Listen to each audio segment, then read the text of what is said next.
Renungan Pagi, Yesus Nama di Atas Segala Nama, oleh Ellen G. White, 14 Oktober 2024. Mari kita berdoa. Bapa kami yang di sorga, Allah pencipta langit dan bumi, laut dan segala isinya, Allah yang maha besar, maha kuasa, sumber segalanya, yang kami sembah selalu melalui anak-Mu yang tunggal, Yesus Kristus. Terpujilah Yesus, anak Allah yang maha tinggi, yang adalah Raja yang telah lahir bagi kami. Pada pagi hari ini kami bersyukur boleh bangun dan berbakti, dan sebagaimana membaca dan mendengarkan nasihat firman-Mu, kiranya ini menjadi pembaharuan bagi kami semua, agar kami bersedia untuk kedatangan Kristus yang sudah tidak lama lagi. Beserta kami sepanjang perbaktian ini, kehendak-Mu yang jadi. Ampun kami akan dosa dan salah, karena kami berdoa hanya dalam nama Anak Allah yang tunggal, Yesus Kristus, yang adalah Tuhan dan Juru Selamat kami. Amin. Renungan hari ini akan dibacakan oleh Saudara Eric Lai dari Malaysia. Kepada Saudara Eric, kami persilahkan. Terima kasih. Renungan pagi ini, 14 Oktober 2024, berjudul Raja yang Baru Lahir. Ayat inti terdapat dalam Matius 2 ayat 11. Maka masuklah mereka ke dalam rumah itu dan melihat anak itu bersama Maria, ibunya, lalu sujud menyembah dia. Orang-orang Majus itu berangkat sendirian dari Yerusalem. Bayang-bayang malam mulai turun ketika mereka meninggalkan gerbang, tetapi betapa gembiranya mereka melihat bintang itu lagi, dan mereka diarahkan ke Bethlehem. Mereka tidak menerima pemberitahuan lebih dahulu tentang keadaan Yesus yang hina sebagaimana yang telah diberikan kepada para gembala itu. Setelah perjalanan panjang itu, mereka dikecewakan oleh ketidakpedulian para pemimpin Yahudi dan meninggalkan Yerusalem dengan rasa kurang percaya diri, seperti ketika mereka memasuki kota itu. Di Bethlehem, mereka tidak menemukan pengawal kerajaan yang ditempatkan untuk melindungi raja yang baru lahir itu. Tidak ada pria dan wanita terhormat di dunia yang hadir. Yesus dibuai dalam palungan. Orang tuanya petani yang tidak berpendidikan adalah satu-satunya walinya. Mungkinkah ini dia yang tentangnya tertulis, bahwa dia akan menegakkan suku-suku Yakub dan mengembalikan orang-orang Israel yang masih terpelihara, bahwa dia akan menjadi terang bagi bangsa-bangsa dan keselamatan sampai ke ujung bumi. Yesaya 49 ayat 6. Maka masuklah mereka ke dalam rumah itu dan melihat anak itu bersama Maria, ibunya, lalu sujud menyembah dia. Di balik penyamaran Yesus yang rendah hati, mereka merasakan hadirat ilahi. Mereka memberikan hati mereka kepadanya sebagai juru selamat mereka, dan kemudian mencurahkan persembahan mereka, emas, kemenyan, dan mur. Betapa besar iman mereka. Mungkin dapat dikatakan mengenai orang Majus yang dari timur itu, sebagaimana yang kemudian dikatakan tentang perwira Romawi. Iman sebesar ini tidak pernah aku jumpai pada seorang pun di antara orang Israel. Matius 8 ayat 10. Orang Majus itu tidak memahami rencana Herodes terhadap Yesus.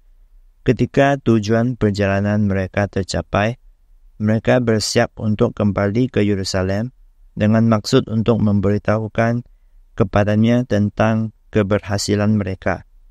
Namun dalam sebuah mimpi, mereka menerima pesan ilahi untuk tidak berkomunikasi lebih jauh dengannya. Menghindari Yerusalem, mereka berangkat ke negara mereka sendiri melalui jalan lain. Demikian pula Yusuf menerima peringatan untuk melarikan diri ke Mesir bersama Maria dan anak itu.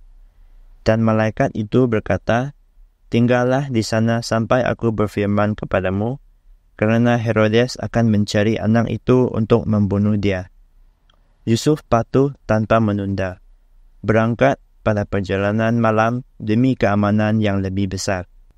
Melalui orang-orang Majus, Allah telah menarik perhatian bangsa Yahudi kepada kelahiran anaknya. The Desire of Ages, halaman 63 dan halaman 64. Sekian, terima kasih.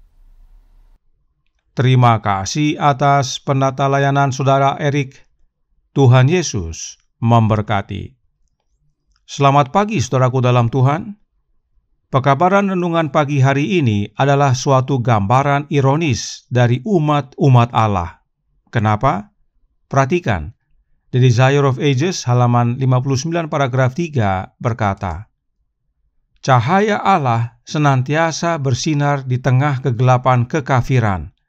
Ketika orang-orang Majus ini mempelajari langit berbintang dan berusaha memahami misteri yang tersembunyi di jalan bintang-bintang yang terang, mereka melihat kemuliaan Sang Pencipta. Untuk mencari pengetahuan yang lebih jelas, mereka beralih ke kitab suci Ibrani. Di negeri mereka sendiri tersimpan tulisan-tulisan nubuat yang meramalkan kedatangan seorang guru ilahi. Orang kafir mempelajari kitab suci untuk mencari tahu tentang bintang, sebab di dalam buku-buku mereka sendiri ada nubuatan tentang guru ilahi yang akan datang.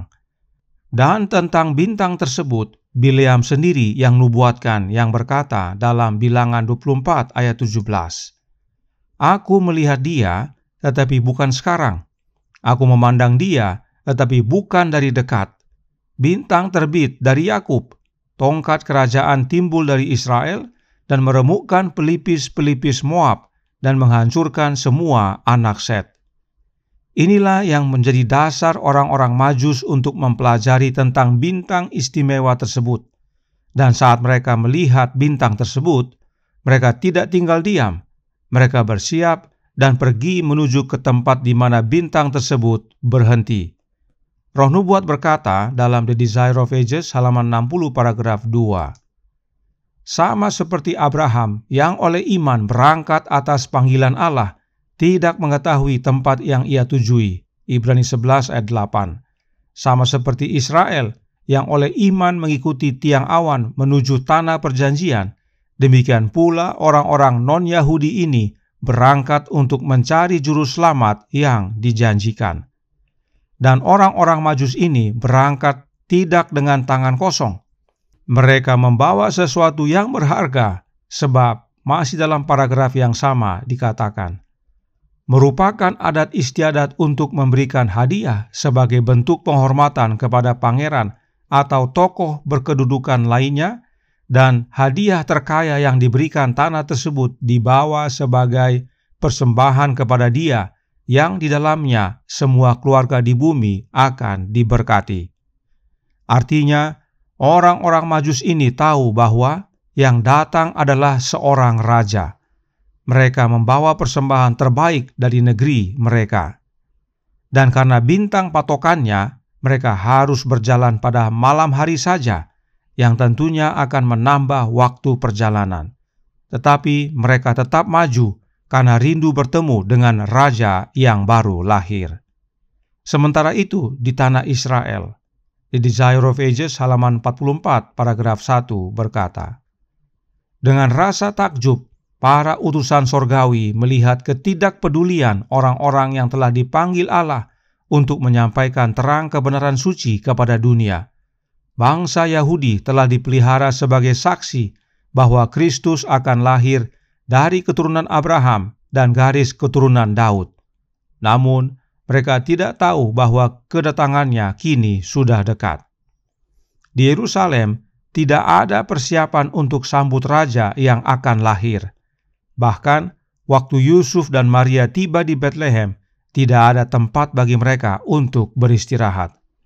Orang-orang Yahudi sibuk dengan upacara-upacaranya.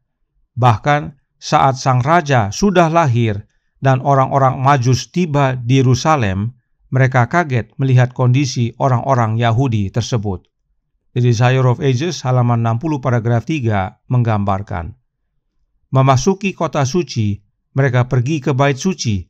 Mereka heran karena tidak ada seorang pun yang tampaknya mengenal raja yang baru lahir itu. Pertanyaan-pertanyaan mereka tidak menimbulkan ekspresi kegembiraan, melainkan keterkejutan dan ketakutan yang bercampur dengan penghinaan. Inilah kondisi kontras antara orang kafir dan umat pilihan Allah dalam menyambut raja yang baru lahir. Orang kafir lebih bersedia untuk menerima dan datang menyembah sang raja dibandingkan umat kepunyaan sang raja tersebut. Apakah orang-orang Yahudi tidak tahu tentang nubuatan sang raja itu? Oh, mereka tahu. Sebab saat ditanya oleh Herodes yang terkejut akan berita kelahiran sang raja, imam-imam dan ahli Taurat tahu tentang nubuatan tersebut. Matius 2 ayat 4-6 berkata, "Maka dikumpulkannya semua imam kepala dan ahli Taurat bangsa Yahudi, lalu dimintanya keterangan dari mereka di mana Mesias akan dilahirkan. Mereka berkata kepadanya, di Betlehem di tanah Yudea, karena demikianlah ada tertulis dalam kitab Nabi. Dan engkau Betlehem, tanah Yehuda, engkau sekali-kali bukanlah yang terkecil di antara mereka yang memerintah Yehuda, karena daripada mula akan bangkit seorang pemimpin yang akan menggembalakan umatku Israel." Mereka tahu, saudaraku dalam Tuhan, tetapi tidak berbuat apa-apa. Mereka tidak pergi untuk melihat kegenapan nubuatan itu, tetapi orang-orang Majus itu pergi dan mereka temukan raja yang baru lahir tersebut. Karenanya, tentang orang-orang Majus tersebut, renungan hari ini berkata, dalam Jesus Name Above All Names, halaman 303 paragraf 4. Betapa besarnya iman mereka. Mungkin dapat dikatakan mengenai orang Majus yang dari timur itu, sebagaimana yang kemudian dikatakan tentang perwira Romawi. Iman sebesar ini tidak pernah aku jumpai pada seorang pun di antara orang Israel. Matius 8 ayat 10. Bukan melalui bangsa pilihannya Allah menarik perhatian dunia kepada anaknya yang baru lahir, tetapi melalui orang-orang Majus, orang-orang kafir yang sungguh-sungguh mempelajari, menemukan dan pergi untuk mencari sang raja yang baru lahir. Saudaraku dalam Tuhan, kita adalah Israel rohani. Jangan sampai hal yang sama terjadi kepada kita. Kiranya teladan orang-orang Majus menjadi bagian kita. Kita pelajari dan lihat tanda-tanda bahwa Yesus datang segera. Kita bersedia dan kabarkan kepada banyak orang bahwa Raja yang telah lahir 2000 tahun yang lalu akan segera kembali. Tuhan memberkati, saya bawa dalam nama Yesus. Amin. Mari kita berdoa. Bapa kami yang di sorga, Allah pencipta langit dan bumi, laut dan segala isinya, Allah yang maha besar, maha kuasa, sumber segalanya, yang kami sembah selalu melalui anak-Mu yang tunggal, Yesus Kristus. Terima kasih atas nasihat penting bagi kami. Dari kondisi kontras orang Yahudi dan orang-orang Majus. Orang Majus adalah orang kafir, tapi sungguh-sungguh mempelajari dan mencari. Akhirnya mereka menemukan sang raja yang baru lahir. Karenanya, tolong kami ya Bapa. Karuniakanlah roh anak-Mu dalam hidup ini, dan biarlah kami yang sungguh-sungguh percaya, membuka hati, sungguh-sungguh mempelajari atas pimpinan roh dalam hati kami, sehingga kami peka dengan tanda-tanda zaman, berjaga dan bersedia memastikan Kristus dalam hidup kami, sebab Yesus tidak lama lagi akan datang, dan kami perlu mengabarkan kepada banyak orang, sehingga saat Yesus datang nanti, semakin banyak yang boleh menerima keselamatan. Beserta kami sepanjang hari ini kehendak-Mu yang jadi, ampun kami akan dosa dan salah, karena kami berdoa hanya dalam nama Anak Allah yang tunggal, Yesus Kristus, yang adalah Tuhan dan Juru Selamat kami. Amin.